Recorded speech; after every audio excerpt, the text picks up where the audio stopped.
बिश्वनाथ जिल्लानि सिङाव थानाय खाग्राबारि गामिनि 17 बोसोर बैसोनि मनमनस मोसाहारिया गोब्राब बेरामजों भुगिना दं। थांनाय आगष्ट 24 खालारनिफ्राय खाग्राबारि गामिनि थागिबि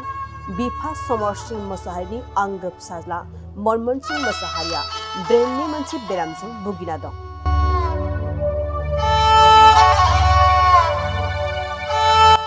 दायो बेरामिखौ गुवाहाटी नारेंगी गेट हस्पिटालाव फाहामथायनि थाखाय दोननाय जादों। मनमनस मोसाहारिया पाबै जुनियर कलेजाव 12 थाखोआव फरायफुबाय थादोंमोन। मनमनस मोसाहारिनि बेरामनि थाखाय दायो गोबां रांनि गोनांथि जानानै दं। गोबां रांनि गोनांथि जानायलाय नखरनि बिगोमाफोरा मनमनस मोसाहारिनि फाहामथायनि थाखाय रायजो राजाफोरनाव जा एसे हायो अनसुंथाइ मोननो थाखाय गुरै खावलायहरदों। बेखायनो नोंथांमोना अनसुंथाइ हरनो सानदोंब्ला नैबे एकाउन्टआव 7055200518 IFSC कड IDI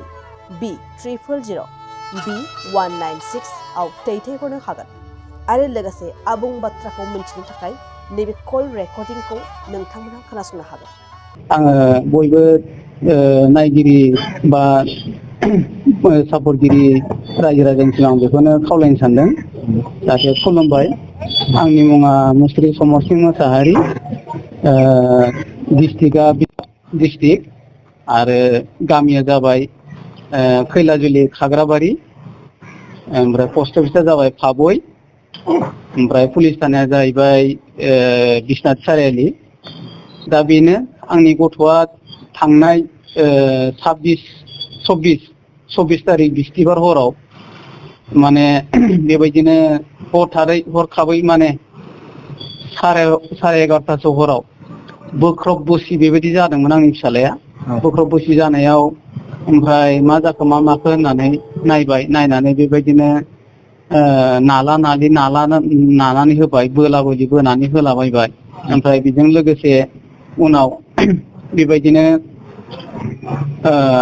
गामि खाथियाव एसे अजानावबो लांबाय, लांनानै बेयावबो नायनानै बेयावबो इसिबां मोजां जायासै जायैलाय आङो डाक्टारनाव लाना फैबाय, बिकास डाक्टारनाव लाना फैबाय। बिकास डाक्टारा लिरना हरबाय सिभिलाव। ओमफ्राय सिभिलावबो बेबायदिनो बे इसिबां सिरियास गथ'खौ बारा थिग जानाय नङा खोमा नायनाया होननानै जोंनो गावनो गाव सानखांनानै ओमफ्राय थिग बेबायदिनो माबायाव लांफिनबाय, जेके हस्पिटालाव लांफिनबाय जोंनि बिश्वनाथ सारियालियावनो। बिनिफ्राय बेयावबो एसे नायनानै ओमफ्राय बेयावबो 3-4 घन्टासो नायनानै बिनिफ्रायबो लिरना हरबाय तेजपुर मेडिकेल कलेजाव। ओमफ्राय बेयावबो जों सानबाय बेयावबोथ' आरो माबासो गभर्नमेन्टनिसो, बेयावबो गभर्नमेन्टआव इसेबां सिरियास गथ'खौ इसेबां माबायै नायनाय नङा खोमा होननानै साननानै, जाहाथे माने गथ'आ आंना फरायनाय नालाय, ओंखायनो माने आरो बैसोआबो उन्दै नालाय, ओंखायनो माने जों सानबाय माने बे गथ'खौ एसे मोजां हस्पिटालाव माने प्राइभेटफ्राव सोबा एसे मोजां नायगोन खोमा, थाब हामगोन खोमा होननानै। आरो जोंबो सानबाय माने इसेबां गिदिर जानाय नङा होननानै सानदोंमोन आरो। दा ओमफ्राय बिदिनो थाङै थुङै जोङो बिनिफ्रायबो जों फैनानै जोङो गुवाहाटी नारेंगी होननाय गेट हस्पिटालाव सोबाय आरो। ओमफ्राय सोनानै दा बेयाव नायबाय थानानै ओमफ्राय दा खर'खौ MRI खालामना नायबाय। खर'खौ MRI खालामनानै नायनानै ओमफ्राय मोनबाय माने खर'आव ब्रेनाव माने ब्लाड जमा जानानै दङ। बेबायदि ओमफ्राय ब्लाड जमा जानानै थाबाय नालाय, ओमफ्राय बेखौ अपारेसन खालामनांगौ होनना बुंबाय डाक्टारा। ओमफ्राय अपारेसन खालामनांगौ होननायखाय जोङो बिदिनो 26 तारिखआव जों एडमिट जाबाय। 26 तारिखआव एडमिट जाबाय, जानाय लोगो लोगो ICU सोखाबाय। ओमफ्राय बिनिफ्राय बिदिनो मंगलबार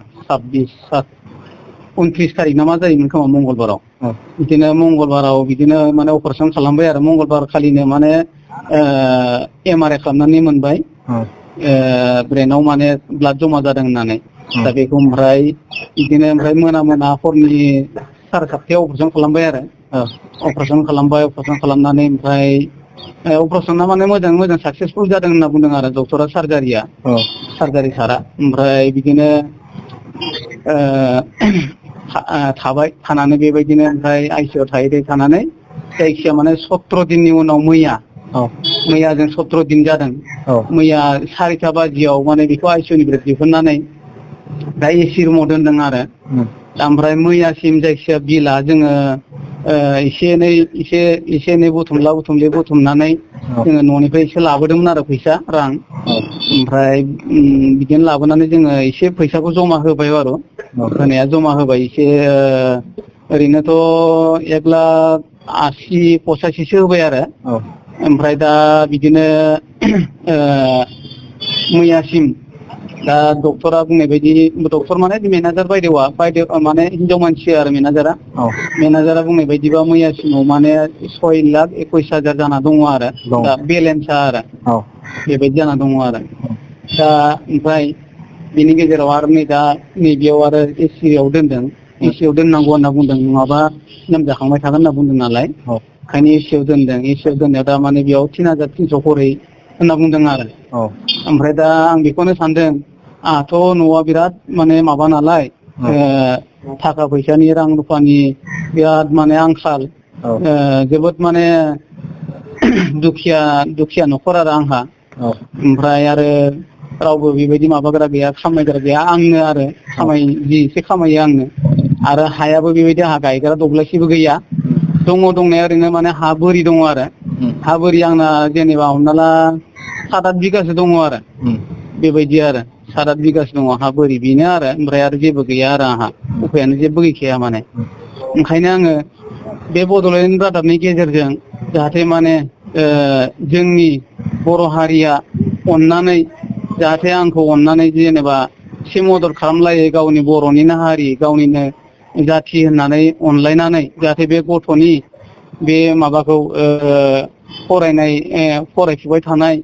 आरो उन्दै बैसोखौ माने बिनिखौ एसे जाफुंसार होथों होननानै आं सानदों आरो गासै रायजो राजानिसिम आङो खर' गंग्लायै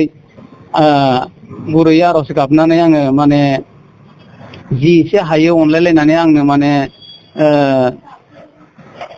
माने बे गथ'नि मुङै माने एसे माबा अनसुंथाइफोर होगोन नामा बा होयो जेन होननानै आङो आर'ज गाबनाय थाबाय आरो बे बड'लेण्ड रादाबनि गेजेरजों आरो माबे कलेजाव फरायदोंमोन दा कलेजाव बियो माने जोंनि फाबय होनना बुङो फाबय पाठसालि बे फाबय सिनियर कलेजाव सेकेन्ड इयाराव फरायबाय थादोंमोन आरो गथ'आ ओमफ्राय गथ'आ माने परिखाखौबो सानब्रैल' होनो मोनबाय आरो माखासेखौ होनो मोनासै आरो बेनो आरो दा आं रायजो राजानिसिम बेखौनो खावलायदों जाहाथे गुरैयै रायजो राजाया आंखौ अननानै जाहाथे माने बे गथ'नि मुङै एसे एनै माने अनसुंथाइखौ होयो जेन आरो आं बेखौनो खावलायनो थाबाय आरो बे बड'लेण्ड रादाबनि गेजेरजों आरो बे डाक्टारा दासिम बेमारखौ मा बेमार होननानै फोरमायदों दा बेमारखौ बेबायदि जेबो गाज्रि बेमार होनना बुङाखै डाक्टारा बा जेनेबा हमना ला ब्रेन टिउमार बेबायदि बुङाखै बा माबा मोनसे केन्सार बेबायदि बुङाखै जास्ट माने बे माने सोंबाय थादोंमोन मानसिया गोग्लैदोंमोन नामा बा सोरबा बुदोंमोन नामा बेबायदि सोंबाय थादोंमोन बेबायदिथ' रावबो बुनाय जायाखै आरो गोग्लैयाखैबो दा माने दाउदा बे माबानिफ्राय प्रेसारनिफ्राय जादों नामा बिदि आरो जेनेबा बेबायदि जादों आरो माने बेनो आरो दा बेमारा माने ब्लाड जमा जादोंमोन आरो ब्रेनाव ओमफ्राय बे ब्लाडखौ साफा खालामबाय ओमफ्राय रोदाया एसे बुदोंमोन आरो दोंसे रोदा बेयो माने दोंसे रोदाया माने दोंथाम थांनाय दङ बे रोदाया एसे बुदोंमोन आरो ओमफ्राय बे ब्लाडआ बिनिफ्राय एसे ब्रास जादों होननाय बुंदोंमोन आरो जेनेबा बेबायदि आरो दिनैसिम बेसेबां सान जाखो दिनैजों 18 दिन जाबाय दा बेनि गेजेराव बेसेबां दिनसो लाखिगोन बायदि दा बिनि गेजेराव दा बेयाव माने ओरैबायदि दा मानसियाथ' बहुत माबायाव फैबाय दा मेगनबो नायामोन जेबो हुस गैयामोन नालाय दा मेगनबो मोजां नायबाय ओमफ्राय रायलायनो हाथ'वाखै माने मानसियानो खुगाजों दैफोरखौ दौबा लोंनो हायो बेबायदि ओमफ्राय ओरैनो पाइपजों गन्थंआव पाइप होना दोनदों बेजों माने जानाय आदार दौवो गाइखेर दौवो बेबायदिनो दाउदै बायदिसिनाफोरखौ ओमफ्राय बेदरनि सुप बानायनाय बेयाव बैनिफ्राय केन्टिननिफ्राय माने गावसोर डाक्टारफ्रानो बानायखानाय आरो बेफोरखौ लाबो बेयाव माने नार्सफ्रा दौबाय थायो आरो बेबायदि आरो दा बेनो आरो जेनेबा ओमफ्राय बेमाराथ' बेबायदि जेबो गैया ओमफ्राय रायलायनो हायाखै बेखौ रायलायनो हायैखौ एसे सम लागोन होनना बुंदों आरो एसे सम लागोन होननानै ओमफ्राय दा माने आखाइ फाव खोन्थायो माबा मोनसे गोजांदोंब्ला जिखौ बोखोनानै देखायो ओमफ्राय मोजां मोनदोंबा माने आसि बिमाखौ ओरैजाय देखायो बेबायदि ओमफ्राय आरो माबा मोनसे उन्दुनोसैबा माने फज'ना दोनबाय थायो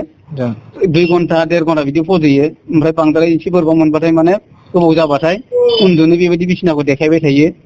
ओमफ्राय बेबायदि टिभि दङ टिभि नायनोबा माने आसि खोन्थायो टिभि नायनो बेबायदि देखायो बेबायदि आरो जास्ट माने रायलायनोल' हाया आरो गथ'आ जागोन दे गाव गावनि देहाखौ गोग्गो आरो गोख्रों खालामनो गोसो गुदुं लाइमोन एबा सुबुंफोरनि थाखाय मोजां खौरां क'क्राझार सोहोरनि खोदोमथलायाव लानानै फैदों फिट सिटी मुंनि मोनसे जिम सेन्टार सोरांस्रि नार्जारिनि गोदानै बेखेवजानाय फिट सिटी मुंनि जिम सेन्टाराव फैनानै नोंथाङा नोंथांनि देहाखौ गोग्गो आरो गोख्रों खालामना लादो अब्ला मानोथो गोबाव खालामखो नोंथाङा थाबैनो फिट सिटीआव एडमिसन लाहैदो आबुंसिनै मिन्थिनो थाखाय 7896710934 नङाब्ला 9706677961 मबाइल नम्बराव कल खालामनो हागोन।